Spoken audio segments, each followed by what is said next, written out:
Hello guys, hello mommies. Welcome sa aking vlog na Mommyzing. Kasi ako si Mommy May. Konting background tayo. Welcome muna sa aking very first video.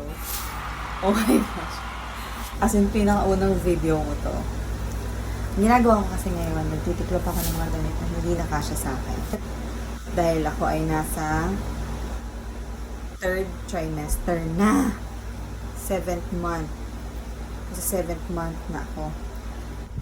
Sobrang hirap na akong matulog. Hindi ko alam kung ako lang ba yun. Pero pag nag-search ako online, hindi ako nag-iisa.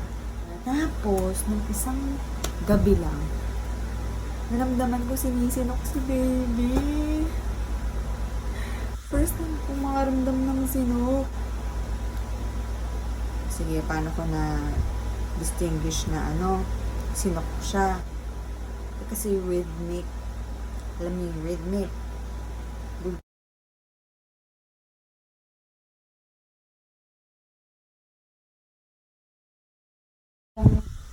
Sabi sa app.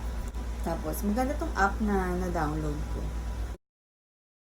Na-explain niya yung mga most likely na may experience mo during that week.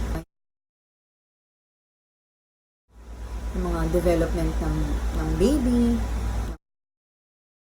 Sa'yo, development sa part mo. Gusto mo yung instant. Sige. Ano no?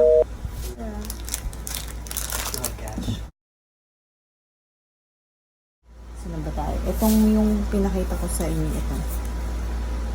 Super comfy nito. Sobrang best buy.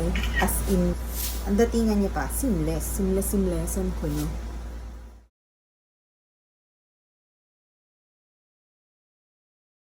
Ang comfy. Kung pwede ko siyang araw-arawin. Kasi hindi ko siya ma-araw-araw. Kasi 5 piraso lang yung kasama sa order. Alright. Mamaya na yung chika. Tanghali na. May pasok siya ng ngayong gabi. See you later!